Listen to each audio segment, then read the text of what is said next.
దీని మీద వైఎస్ఆర్ కాంగ్రెస్ పార్టీ జగన్మోహన్ రెడ్డి గారి నాయకత్వంలో మేము అందరం సమావేశమై దీన్ని నిరసన తెలియజేయాలి. మనం అపోజిషన్లో ఉన్నాం. 40% 11 సీట్లే అని అనుకోకండి. 40% ఓటు శాతం జగన్మోహన్ రెడ్డి గారికి అండగా ఉంది. ఇంకా పెరుగుతూ ఉంది. మీరు చూస్తున్నారు కదా, పులివెందులు వెళ్తే ఎంత భయంకరంగా జనం వచ్చారో. ఎక్కడికి వెళ్ళినా జనం వస్తున్నారు. ఎందుకు వస్తున్నారో తెలుసా? చంపలేసుకొని వస్తున్నారు. తప్పు చేశాం, అన్నీ ఇచ్చిన జగన్మోహన్ రెడ్డిని వదులుకున్నాం.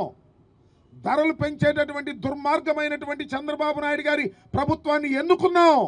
6 నెలల్లోనే మాకు బుద్ధి వచ్చింది అని చంపలేసుకొని జగన్మోహన్ రెడ్డి గారి వెంట నడవడానికి సిద్ధంగా ప్రజలు ఉన్నారని కూడా ఈ సందర్భంగా నేను మనవి చేస్తున్నా.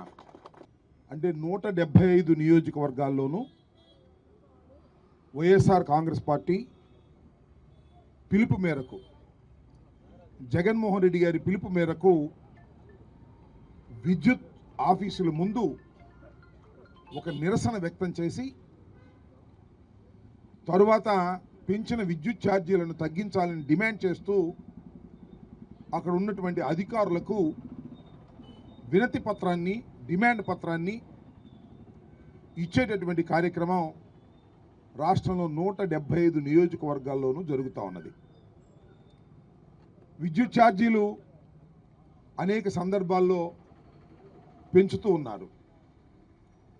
ఇక్కడ గమనించవలసిన అంశం ఏమిటంటే, చంద్రబాబు నాయుడు గారు అధికారంలో ఉన్నప్పుడు పెరిగినంతగా ఏ ప్రభుత్వంలోనూ పెరగల.